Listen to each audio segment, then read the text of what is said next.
تفسیر دی روح الله په 2 درجه لیکي یو تفسیر دی روح الامین په 3 درجه لیکي دلته یو د مدینوي شریف مکتبه کې از مظهر ته وی مې تفسیر څه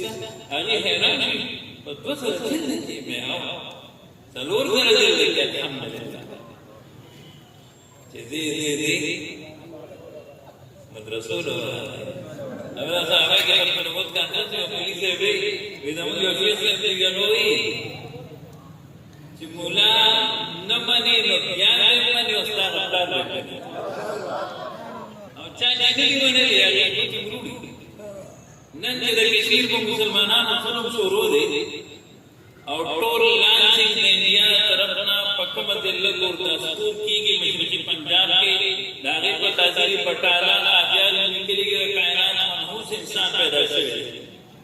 چې کله تقسیم کېده د بدقسمتیانه په باونډري لاین کمیشن کې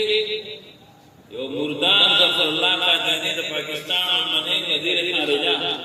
هغه کې ممبر امیر شریعت مولانا تعالی شاه بهادر رحمت الله علیه چې زاره ملتونو وکړل چې ګوره دا سړی د پاکستان دشمن دی هغه وخت کې هندوانو مسلمانانو قادیانانو ابتدا کې ګورداسپور د پاکستان سره سره قادیانانو او مسلمانانو د هندوانو واپس هغه د انډیا سره نن چې په هغه مسلمانانو کوم ظلمونه شروع دي د دې د وجه شروع دي په د مولا هغه وخت منل شوی نن بدا پریشانی نه و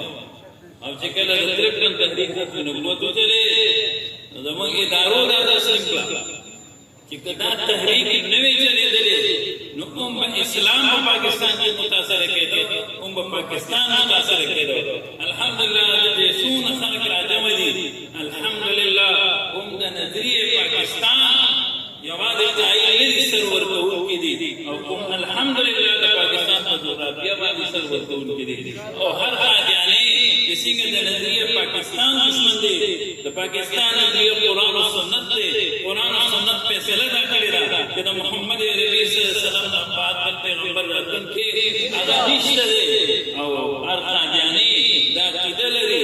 یو ورځ راځي چې پاکستان به ختميږي موږ به خپل ملي قادیان جوړو انشاءالله قیامت سبا پورې به اسلام وي عقیده ختم نبوت وي او پاکستان به انشاءالله